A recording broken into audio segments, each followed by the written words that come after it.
Bonjour à toutes, bonjour à tous, bienvenue dans Mondovision, votre émission géopolitique sur Radio J tous les dimanches à 16h05, une émission que j'ai le plaisir d'animer en compagnie du géopolitologue Alexandre Adler. Bonjour Alexandre. Bonjour. Je vous rappelle, chers auditeurs, que vous pouvez nous suivre sur le site de Radio J ou radioj.fr et en vidéo sur notre page YouTube. Alexandre Adler, la semaine géopolitique a évidemment été marquée par l'investiture de Joe Biden comme 46e président des États-Unis, une investiture dans un contexte international et local particulièrement difficile. D'abord sur le plan sanitaire, en raison de la Covid-19, le bilan des morts du coronavirus outre-Atlantique a dépassé cette semaine celui des soldats américains tués pendant la Seconde Guerre mondiale. Et puis, tout le monde avait évidemment en tête mercredi ces images du même Capitole qui avait été pris d'assaut 2 semaines plus tôt par des militants pro-Trump. Joe Biden a affiché mercredi sa quête d'unité. « Je serai le président de tous les Américains », a promis le nouveau chef d'État américain. Alexandre Allaire, qu'avez-vous retenu de cette cérémonie ? Oh, beaucoup de choses. Mais je voudrais tout de suite commencer par deux rectifications qui n'en sont pas de véritables, hein. Bien sûr, vous n'avez rien dit de faux. Mais d'abord, est-ce que Joe Biden est véritablement le 46e président des États-Unis? Il l'est, incontestablement. Mais est-ce que les États-Unis sont les États-Unis? C'est la question. Moi, C'est-à-dire ? j'ai l'impression que nous venons d'assister, et bien entendu, ce n'était pas le moment de le proclamer, parce que beaucoup de problèmes vont renaître de cela. Mais nous venons d'assister à la naissance d'une communauté nouvelle, qui se dit d'ailleurs sous une forme purement économique et sociale, le NAFTA.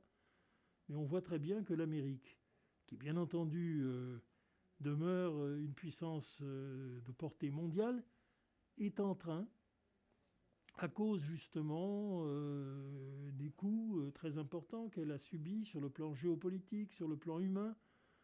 Vous avez parlé des 400 000 morts de la Deuxième Guerre mondiale militaire. Vous avez raison là encore, parce qu'il n'y avait pratiquement pas de civils qui ont été tués. Enfin, oui. Mais enfin, la marine marchande, par exemple, dont tous les employés étaient civils quand même, et qui ont été requis militaires pendant la guerre, a donné aussi, à cause de la guerre sous-marine, un nombre de morts important. Donc, mais c'est les nombres globaux. C'est-à-dire qu'en fait, certes, les États-Unis n'ont pas été bombardés, ou une fois par erreur à San Francisco, mais c'était rien, il n'y a pas eu de mort. Mais en revanche, l'Amérique a subi des pertes civiles aussi. Et c'est plus, en effet, 400 000, c'est exactement le même nombre de pertes civiles et militaires américaines pendant la guerre, et des pertes. Et ça illustre la terrible gravité de cette crise sanitaire que nous vivons Elle depuis est maintenant un an. extraordinaire, elle est extraordinaire. Elle est extraordinaire. Pour l'Amérique, elle est extraordinaire. Et elle illustre, bien entendu, parce qu'on sait très bien, et on ne fait pas encore le bilan global, à quel point la mort a été inégale. Bien entendu, les Noirs, les pauvres, les immigrés en situation précaire qui n'ont pas de sécurité sociale, ou pas vraiment, puisque malgré les réformes d'Obama, il n'y a toujours pas de sécurité sociale universelle. Il y en a dans des États prospères et progressistes comme le Massachusetts, il n'y en a pas ailleurs. Bref, on est encore loin du compte. Et cela, il est évident que les États-Unis vont devoir le faire, de même qu'ils ont absolument besoin, compte tenu que, par exemple, l'industrie automobile américaine, c'est devenu l'industrie mexicaine, puisque une grande partie de cette industrie automobile a été exportée finalement, pour des raisons de coût, au Mexique. Mais que donc le Mexique fait partie de l'économie américaine. C'est irréversible. Alors s'il fait partie, c'est le vieux principe sur lequel la Révolution américaine s'est opérée. Pas de taxation sans représentation. Vaut pour le Mexique, vaut aussi pour le Canada, dont le Premier ministre, qui est un champion mondial du politiquement correct en tout domaine, notamment dans Justin Trudeau. sa défense de l'islamisme, bien sûr. Mais Justin Trudeau lui-même, là maintenant, c'est lui qui commence à protester, parce que on ne va plus faire passer le pétrole canadien, qui est pourtant très important dans les échanges de la grande démocratie du Nord, aux États-Unis, parce qu'on veut éviter justement ce pétrole qui est polluant. Alors bon, du coup, le Canada revoit sa copie sur la question de l'énergie. Donc vous avez eu l'impression mercredi, Alexandre Adler, devant votre télévision, que l'Amérique ouvrait avec cette intronisation de Joe Biden, une nouvelle page de son histoire. Étonnamment, il n'y avait ni le Premier ministre canadien, ni la gouverneure générale du Canada, ni le président mexicain, et ça se conçoit. Mais en réalité, je parie que la prochaine fois, ils seront là. Et que, en fait, l'entité nord-américaine est en train de se substituer de manière subreptice, mais très très très importante, à ce qu'étaient les 50 États américains. D'ailleurs, aujourd'hui encore, l'Alaska et Hawaï donnent lieu à des séries télévisées de toute nature, parce que ce sont les deux États d'outre-mer, donc ils sont un vrai problème pour les Américains. Mais enfin, ils sont dans la République américaine. Porto Rico aussi, il est aussi, puisque nous avons eu une grande chanteuse portoricaine qui a chanté. Et puis, Jennifer Lopez. Jennifer Lopez, qui était évidemment aussi new-yorkaise. Mais enfin, bon, c'est fini l'appartenance de Porto Rico à une entité séparée. Là aussi, tout d'un coup, tout ça est balayé. Alexandre Adler, cette cérémonie a également été marquée par l'absence de Donald Trump, qui a préféré se retirer en Floride, rompant ainsi avec l'usage, voulant que le président sortant accueille le nouveau locataire de la Maison-Blanche. Donald Trump qui a promis à ses partisans de revenir, je cite, d'une manière ou d'une autre. On évoque le lancement d'un nouveau parti et d'un nouveau média. Quel avenir pour le Trumpisme, selon vous ? Pour Trump, pas grand-chose. Et je pense que son avenir est surtout au pénal, plus qu'au civil, car les procédures vont continuer et il est bien possible qu'à un moment donné, on vote non seulement son impeachment, disons, pour l'ensemble de son œuvre, mais qu'on le déclare incapable de se représenter, ce qui serait une conclusion logique des derniers épisodes. Pour le trumpisme, c'est très différent parce que, bien entendu, il y a eu presque 49% d'électeurs qui, grâce à l'effort extraordinaire qu'il a accompli pendant la dernière période de l'élection présidentielle, ont manifesté non pas leur soutien à Trump en réalité, mais beaucoup plutôt leur soutien à la non-politically correct. Ça représente plus de 70 millions d'électeurs américains. Voilà, et d'ailleurs, je pense que Joe Biden est assez d'accord avec eux. Il va se servir de ces électeurs déjà pour rendre minoritaire la gauche et l'extrême gauche qui peuvent faire dérailler sa présidence dès la première minute. Et donc pour mener une politique peut-être plus centriste ? Bien entendu. Et la politique plus centriste, comme au judo, ça veut dire d'utiliser la force de l'adversaire. Donc, en fait, de promouvoir, pour commencer, on l'a vu d'ailleurs dans les émissions, à la télévision, Mike Pence, le vice-président, dont le comportement a été impeccable dans cette affaire, et qui, lui, est le représentant justement de cet électorat évangélique, qui est très important aux États-Unis, qui est inconditionnel d'Israël, comme on ne s'en rend peut-être pas compte aujourd'hui, et qui, pour rien au monde, n'irait aller voter pour les démocrates tels qu'ils sont aujourd'hui. Eh bien, Mike Pence et ces électeurs-là, qui sont trumpistes, mais en un sens plus large, ils ne sont ni d'accord avec le style de Trump, ni sa vulgarité, ni son côté oligarque, ni bien entendu les liens avec la Russie de Poutine, qui s'est fait un plaisir de l'aider, et ça va se révéler bientôt, exactement comme les Arabes ont aidé Obama en son temps. Mais tout ça va sortir. Obama, parce que les Saoudiens maintenant vont dire tout ce qu'ils savent sur les liens de son ami Tony Resco, le chrétien syrien qui était son homme de main dans les élections présidentielles, ça va ressortir ça. Et de l'autre côté, en ce qui concerne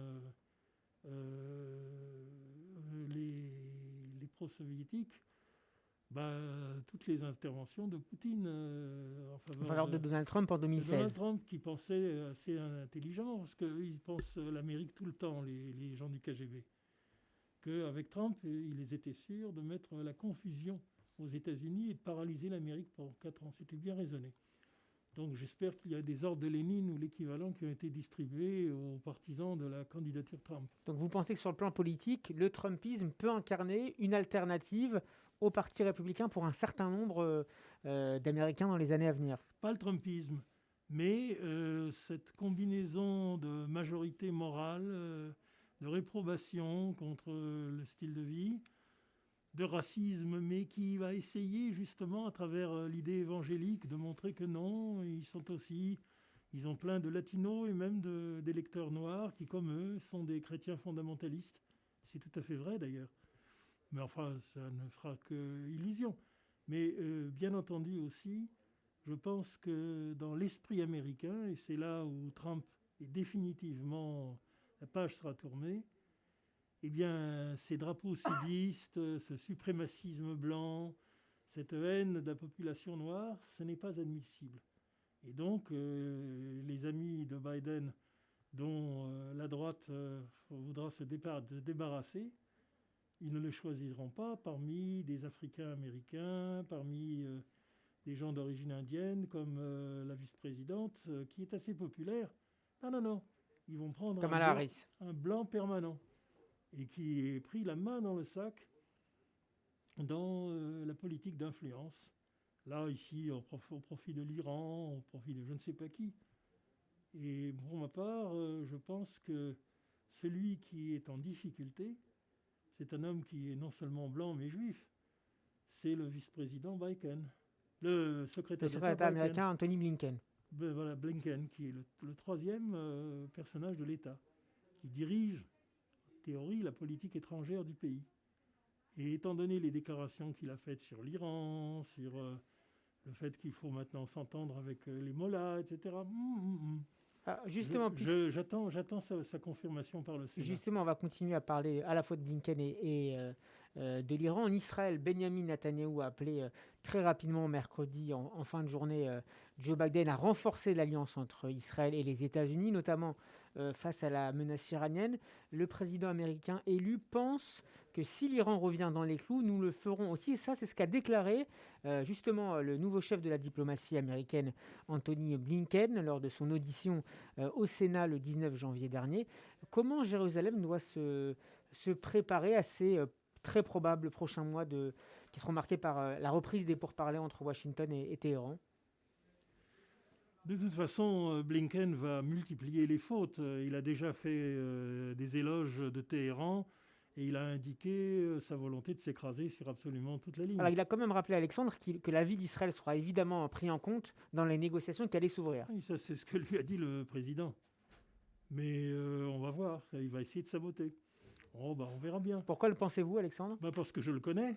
Je connais encore mieux son beau-père. L'ancien avocat Samuel Pisar. Samuel Pisar, non seulement je le connais, mais je lui ai parlé. Et je vois très bien ce qu'il a dans la tête.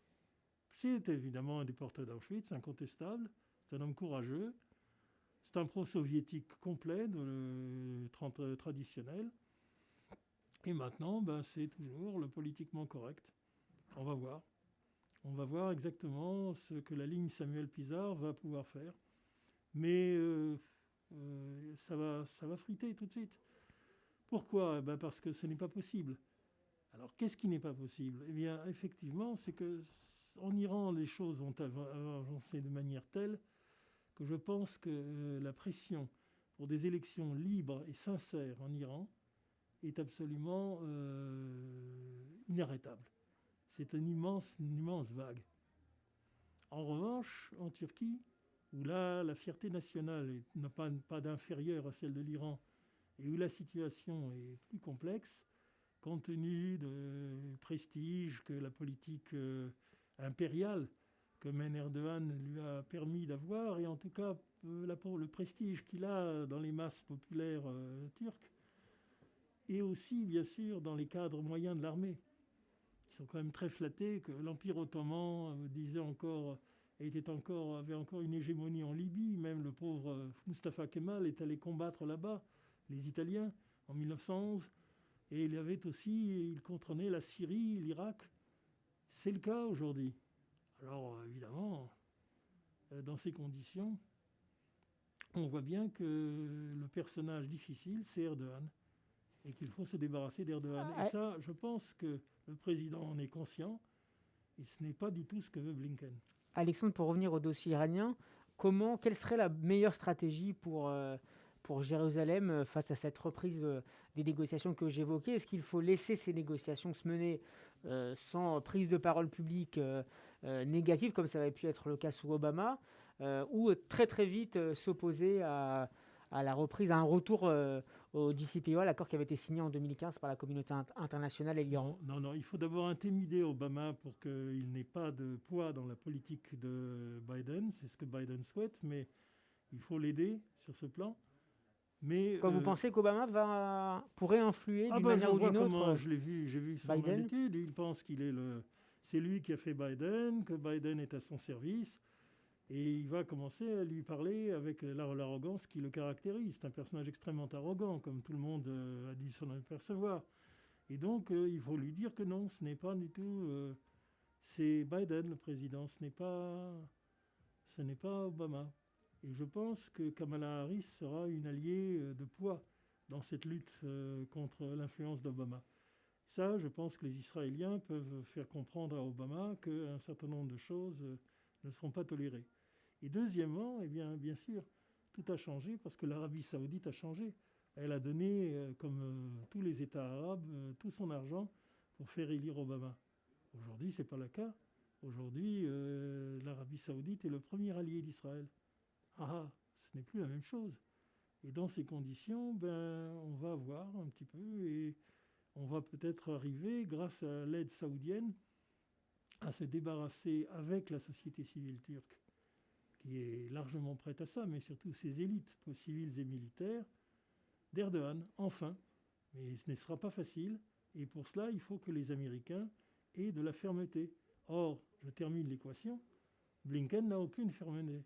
Il dira non, c'est un pays souverain, c'est un pays membre de l'OTAN, il faut que l'OTAN revienne et ouvre la porte à la Turquie, etc. etc. Non, c'est là où on va voir que Biden se défendra. C'est mon pari. On a dit un mot tout à l'heure, un peu plus qu'un mot d'ailleurs, de Donald Trump. Son dernier acte signé comme président des États-Unis mercredi est une vente d'armes, et pas n'importe laquelle, Alexandre. La vente de 50 chasseurs F-35 aux Émirats arabes unis, un contrat qu'avait prévu de revoir pourtant Joe Biden dans les prochaines semaines. Est-ce une mauvaise nouvelle pour Israël? C'est une excellente nouvelle.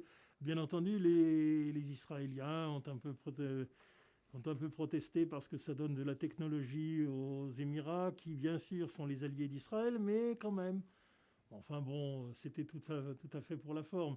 Il est évident que les Émirats et l'Arabie saoudite ont besoin d'une aide militaire américaine, et ils ont besoin que cette aide soit significative. Mais Alexandre, c'est pas les avions, c'est ce qu'on met dedans. Des militaires israéliens s'inquiètent d'une perte un peu finalement de l'avantage qu'on appelle l'avantage qualitatif stratégique israélien, qui serait la conséquence de cette vente d'armes de 50 F-35. Est-ce que vous n'êtes pas d'accord avec cette opinion des responsables militaires israéliens? Bien entendu, mais je pense qu'ils sont dans leur rôle. Ils sont toujours là pour dire attention, et donc de demander davantage d'aide technologique américaine pour monter d'un gradin. C'est tout à fait dans leur rôle. Je veux dire, comme un avocat est là pour défendre son client, quoi qu'il arrive, même s'il n'en pense pas moins. Mais enfin bon, il ne faut pas rêver. Et il ne faut pas non plus perdre le nord.